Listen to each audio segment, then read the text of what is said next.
مرا جوان میبرد غمهای مرا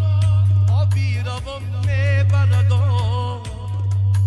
یا چنگی اجل مرا جوان میبرد گفتم نروم ده دیگر آچم نیست مهری تو مرا آچه دوان میبرد گفتم نروم ده دیگر آچم نیست مهری تو مرا آچه دوان میبرد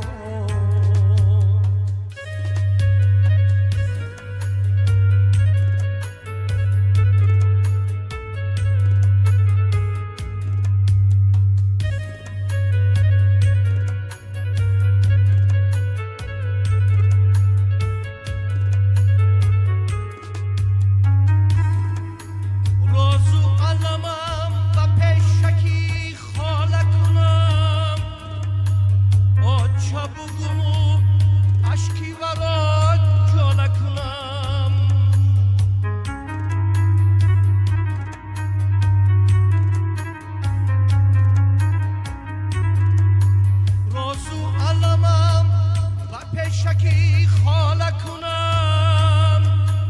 آچه بگم و اشکی برات جاله کنم این سنکهی باری زندگی بر سری کی من هر سحری چو سنفیک ناله کنم این سنکهی باری زندگی بر سری کی من هر سحری چو سنفیک ناله کنم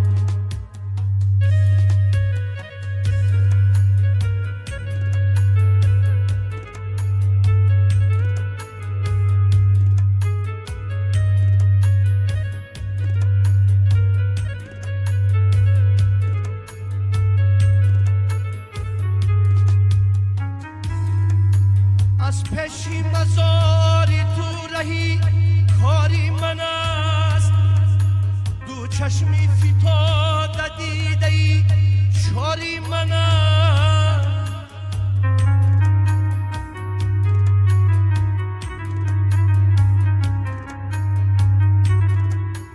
از پیشی مزاری تو رهی کاری من است دو چشمی فتاده دیده ای چاری من است آن سنگی سیاه دیگر بگورد آتشه سنگی سیاهی دلی پر از باری من است آن سنگی سیاه دیگر بگورد آتشه سنگی سیاهی دلی پر از باری من است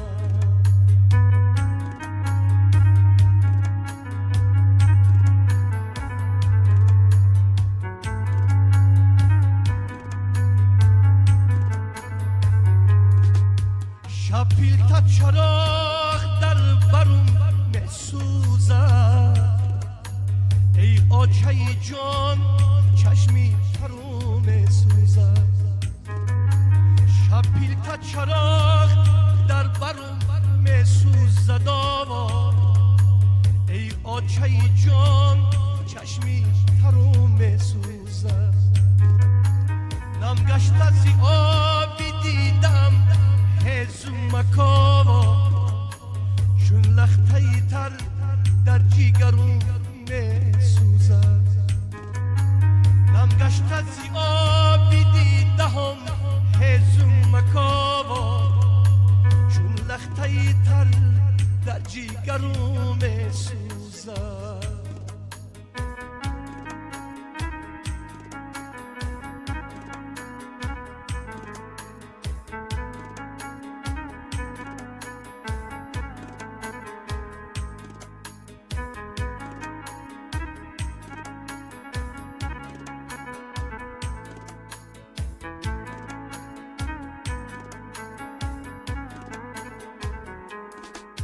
صندوق چای پور زیشی موزر نیست دیگر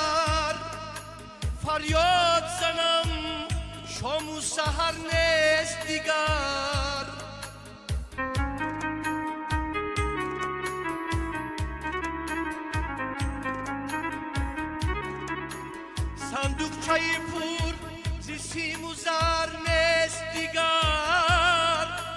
فریاد زنم شام و سحر نیست دیگر ترمیم شده بام و خورده رنگ خانه و در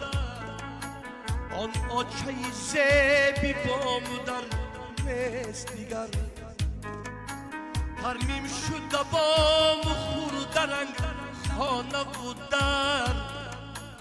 آن آچه زیبی بام و در نیست دیگر ای آچه جان ای آچه جان ای آچه جان ای آچه جان ای آچه جان ای آچه جان این چند غزل بود از استاد سبحانجلیل باری اوچه های بزرگ باری اوچه جانایی که در بین ما نیستند خداوند منزل خودشون آباد باشد و شکری خدا بر سر خود مادر دارم انا خاله جانم امروز مهمانی من هستن خوش آمدید میگم گرچنده که سرودی اوچه میخونم برای اوچه جانم میخونم که این کسا هم اوچه خودشون یاد کرده هستند خداوند اون اوچه جانایی که نیستند منزل خودشون آباد باشد همتون رو دوست می‌دارم